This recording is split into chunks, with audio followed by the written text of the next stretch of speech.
Okay, there's all kinds of people out there that abuse their positions of trust. So, these are factors that you need to look at. Are they living alone? Are they being isolated by their caregivers? All the time we get calls from children. We've got one going on right now. We got a phone call that says, my sister won't let my brother and I visit with mom. She says it's too distressing for her. It upsets her. What's that first warning sign that just went off? There's a problem, right? Recent losses, physical or mental disabilities, or lack of financial sophistication. We have one case where dad handled everything for 56 years. Mom never wrote a check in her life. She had to be shown how to write a check. Prime target for being abused, and she was. Unemployed family members. We've got several cases where unemployed family members have moved back into the house with mom. And guess whose money is being used for everything they want, including new cars and whatever. Okay? Substance abuse and lack of oversight. One of the things we try to put in all of our financial planning documents we do is what we call a trust protector provision that says if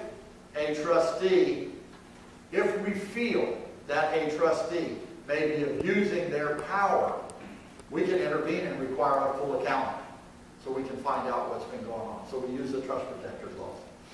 Okay.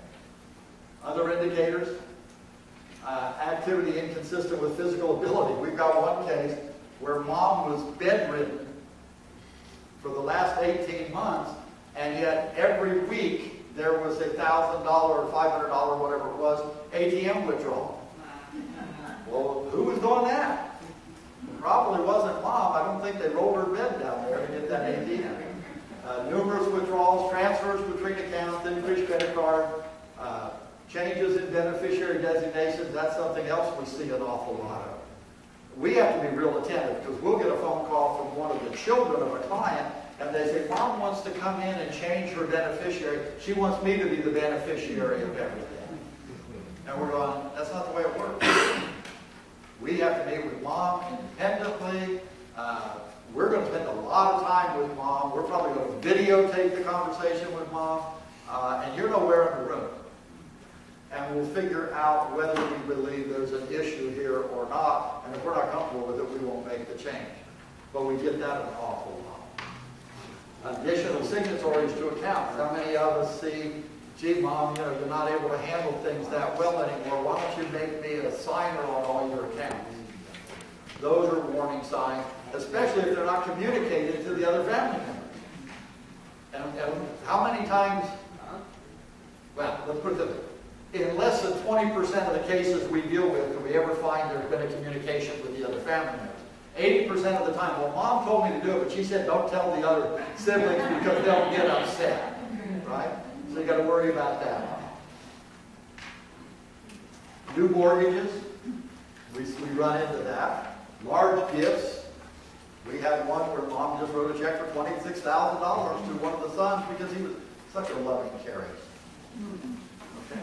Unpaid bills, missing bank statements, missing properties, suspicious signatures, etc.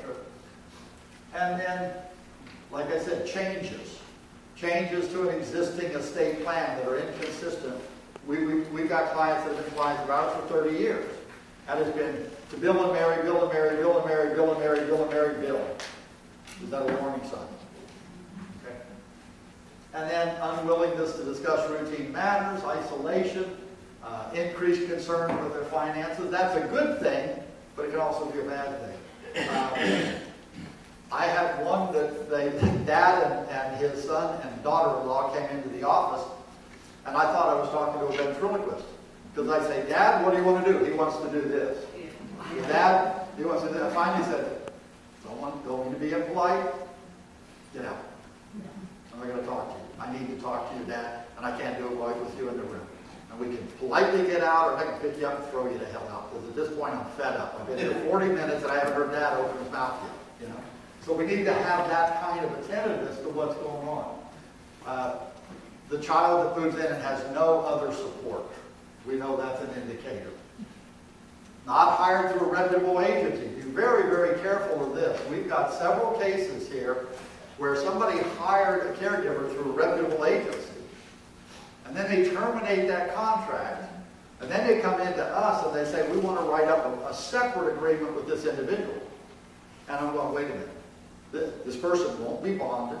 They won't be insured. They won't be certified. DHS will not recognize that as a valid caregiving expense if they're not certified. When they leave the agency, they're not certified.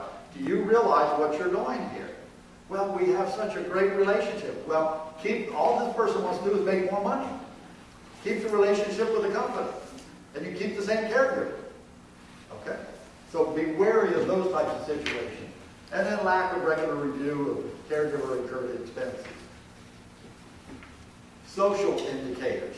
How many have seen this? New best friends. Boy, do we see that a lot in the nursing home, assisted living scenarios. There are people that come to those facilities and they become best friends with somebody they've never known before. And that's a real thing for the facility to be looking out for. Level of care and consistent, unwillingness to discuss fatigue, depression, and then unwillingness to take visits or calls. That is a prime indicator. When we see that children can't get through to the parent because another caregiver or child is blocking it, that is a 100% indicator that we want to get in that house right there. How do you avoid it? Well, number one, proper and comprehensive estate planning.